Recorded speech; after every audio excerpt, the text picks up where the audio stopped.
खबर पंचकुला से, जहां पुलिस और बदमाशों के बीच मुठभेड़ हुई। पार्षद के देवर पर फायरिंग करने वाले गिरफ्तार हो गए हैं।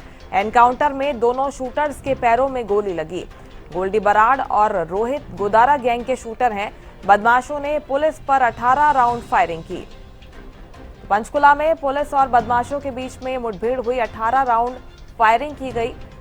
पंचकुला में पुलिस और बदमाशों के बीच में मुठभेड़ में अपडेट सामने आया है। पार्षद के देवर पर फायरिंग करने वाले गिरफ्तार हो गए हैं। एनकाउंटर में दोनों शूटर्स के पैरों में गोली लगी है। गोल्डी बराड़ और रोहित गोदारा गैंग के शूटर ये आरोपी बताए जा रहे हैं। बदमाशों ने पुलिस पर 18 राउंड फायरिंग की। पंचकुला में पुलिस और बदमाशों के बीच मुठभेड़ हुई, लेकिन इस दौरान कामयाबी मिली है पंचकुला पुलिस को। बदमाशों को गिरफ्तार किया गया है। एनकाउंटर में दोनों शूटर्स के पैरों में गोली लगी। गोल्डी बराड़ और रोहित गोदारा गैंग के शूटर ये दोनों आरोपी बताए जा रहे हैं। मुठभेड़ के दौरान बदमाशों ने पुलिस पर 18 राउंड फायरिंग की, जिसके बाद जवाबी कार्रवाई में दोनों शूटर्स के पैरों में गोली लगी है।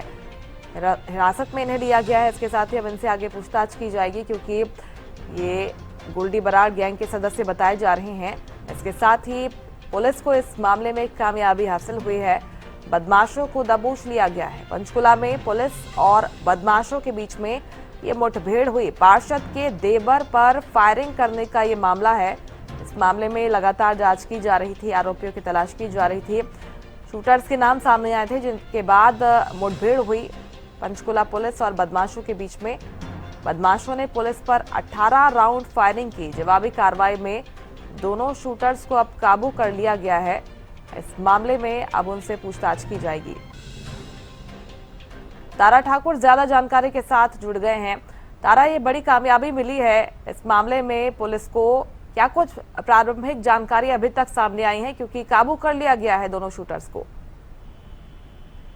जी बिल्कुल, देखिए पंचकुला में देर रात एक जो रतन लुबाना है उन पर जो है फायरिंग करने का जो मामला है वो सामने आया है। और इसके बाद ये भी पता चला है कि पुलिस के द्वारा 2 आरोपियों को एनकाउंटर करके जो है वो गिरफ्तार कर लिया गया है। और एक पूरा मामला जो है वो एक्सटॉर्शन से जोड़कर देखा जा रहा है। पहले 2 अज्ञात बाइक सवार जो है वो क्लब के बाहर आते हैं, रतन जो लुबाना है उस पर फायरिंग करते हैं। उसके बाद जब भागने की कोशिश करते हैं, पुलिस के द्वारा मट्टावाला के पास जो है एनकाउंटर करके उनके पैरों में जो है गोली मारी जाती है। और उन्हें जो है अभी फिलहाल अस्पताल में उपचार के लिए भेजा गया है। तो पूरे इस मामले को लेकर जो क्राइम ब्रांच है और पुलिस जो है वो जांच पड़ताल कर रही है। फिलहाल कितनी फिरौती मांगी गई थी और कब से जो ये कॉल आ रही थी, इसको लेकर जो पुलिस है वो जांच पड़ताल कर रही है। लेकिन बताया जा रहा है कि जिससे फिरौती मांगी गई थी रतन लुबाना, उनके भी 2 गोलियां लगी है, जिनको अस्पताल में भर्ती करवाया गया है।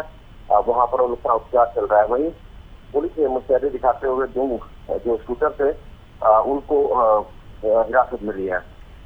ये दो ही मुख्य आरोपी थे क्या तारा इस मामले में दोनों की? क्योंकि अब गिरफ्तारी हो गई है, इनसे पूछताछ की जाएगी, या फिर और भी इनके पीछे कोई हो सकता है जिसके तलाश में पुलिस जुटी हुई है? जी बिल्कुल, देखिए इस मामले में एक घटना के बाद जो है एक कॉल आता है, जो इंटरनेट कॉल था जिनको गोली लगी उनके परिवार को। तो वो खुद से जो है रोहित गोदारा बता रहा था, और कहीं ना कहीं उनको धमकाने का भी जो है वो कॉल था, उसमें उनको जो कॉल की गई थी। तो अभी फिलहाल जो है ये पूरा मामला जो है जो बैंक से रोहित गोदारा है उनसे जोड़ के देखा जा रहा है। फिरौती का मामला है। फिलहाल पुलिस पूरे इस मामले को लेकर जांच पड़ताल कर रही है। ठीक है, बहुत शुक्रिया आपका तमाम जानकारी के लिए। पंचकुला में यह मुठभेड़ हुई है, जिसमें 2 आरोपी गिरफ्तार किए गए हैं। उनसे पूछताछ में